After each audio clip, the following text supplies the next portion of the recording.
কিছু কিছু ডিজাইন থাকে এতটাই মানুষের পছন্দ হয়, সত্যি কথা বলতে খুব বিরক্তও লাগে। কারণ কি এইসব ডিজাইনগুলো সিম্পল হলেও খুব খাটনি আছে। কিন্তু চলো আজকে তোমাদের দেখাবো পুটলি বোতাম। নমস্কার বন্ধুরা, আমি পপি। কেমন আছো তোমরা? আশা করছি তোমরা সকলে খুব ভালো আছো, আমিও খুব ভালো আছি। তোমরা ভাবছো না কি পুটলি বোতাম দিদি দেখিয়ে দিলে তাহলে কে তৈরি করা দেখাবে? না, অবশ্যই দেখাবো। চলো তোমরা দেখাই খুবই ইজিভাবে।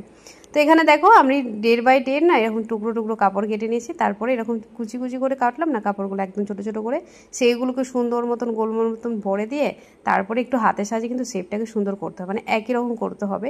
এটা দেখো হাতে যেমন আমরা রুটি বা লুচি করি না একই রকম সাইজের হয়, ঠিক সেরকমভাবে তোমাদের এটা কিন্তু আইডিয়া করে করতে হবে, একদম লুচির মতন যেন একদম একই রকম একই মাপেরই হয়। তো ছোটো বড়ো হলে কিন্তু ভালো লাগবে না। তো সেই রকমই দেখো আমি একটু এরকমভাবে কিন্তু অনেকগুলো করে নিয়েছি, তোমাদের যত প্রয়োজন। এবার দেখো ওপর থেকে 1.5 ইঞ্চি ছেড়ে দিয়ে তারপরে আমাদের 1 ইঞ্চি 1 ইঞ্চি দূরে দূরে কিন্তু একটা করে মার্ক করে নিলাম, তাহলে আমাদের সহজ হবে বুঝতে। তার জন্য তোমরা এরকম করে নেবে। প্রথমে ভেবেছিলাম তোমাদের দেখানোর আগে মার্কটা আমি ভুলেই গেছিলাম তোমাদের দেখাতে, তারপর ভাবলাম না। আর এখানে না দেখতে পাবে, লক্ষ্য করো আমি কিন্তু সিঙ্গেল চাপ লাগিয়ে নিয়েছি। সিঙ্গেল চাপ লাগালে এটা খুব ইজি হয় করতে। আর দেখো আমি হাতের সাইজে কিন্তু চাপটাকেও বারবার তুলছি, তুলে তুলে কিন্তু করছি। এইগুলো ছোটো ছোটো জিনিসগুলো লক্ষ্য করবে, তাহলে কিন্তু তোমরাও পারবে। তো এখানে দেখো চাপটাকে তুলে তুলেই কিন্তু সেলাই করতে হবে, তাহলে দেখবে স্লিপ করবে না, মানে যেটা স্লিপ করে এই প্রবলেমটা তো খুবই হয় প্রত্যেকের। এইভাবে করবে দেখবে কোনো প্রবলেমই হবে না।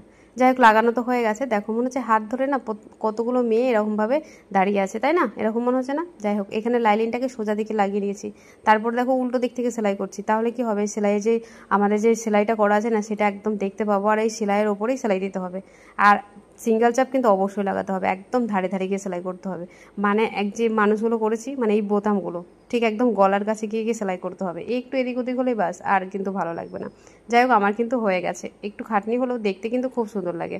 যাই হোক দেখো এখানে আমার হয়ে গেছে না। এবার আমাদের একটা করে চাপ সেলাই দিতে হবে। তার আগে আমাদের যে লাইলিনটা আছে না, লাইলিনটাকে আগে দেখে নিতে হবে। এখানে একবার চেক করে নিলাম কি আমার এগুলো পুঁটলি বাদামগুলো সব জায়গায় ঠিক আছে তো, নাকি কোনো জায়গায় বেশি হয়ে গেছে, কারো গলা বেশি সেলাই করে ফেলেছি আর কারো কম। না, দেখলাম ঠিকই আছে। চলো এবার এটাকে দেখো পটিটাকে উল্টে নিয়েছি, উল্টে নিয়ে মানে পটিটাকে উল্টানোর আগে দেখো আমাদের লাইলিনটা আছে, লাইলিনটাকে আলাদা করে নিয়েছি আর আমাদের মেন কাপড়টা আলাদা করে নিয়েছি। লাইলিনের উপরে চাপ সেলাইটা দিয়ে নিলাম। চাপ সেলাইটা দিয়ে এবার ভালো করে সুন্দর মতো একদম সোজা করে নিয়ে তারপরে গিয়ে এখানে পিন আটকে নিয়েছি। এবার ওপর থেকে না একটা চাপ সেলাইও আমি দিয়ে নিয়েছি। দেখতে পাচ্ছ আন্ডারগ্রাউন্ড হয়ে গেছে, ভেতরেও কিন্তু কোনো রকম কোনো কিছু দেখা যাচ্ছে না। যাই হোক ফাইনালি আমার শাড়িটাও রেডি হয়েছে। এই শাড়িটা খুবই আর্জেন্ট ছিল, মানে আজকেই দিতে হবে, তাই আমি শাড়িটা রেডি করে দিয়েছি। শাড়িটাকে আয়রনও করে দিয়েছি, সুন্দর করে ভাঁজও করে নিয়েছি। শাড়িটা তো তোমরা আগেই দেখেছো।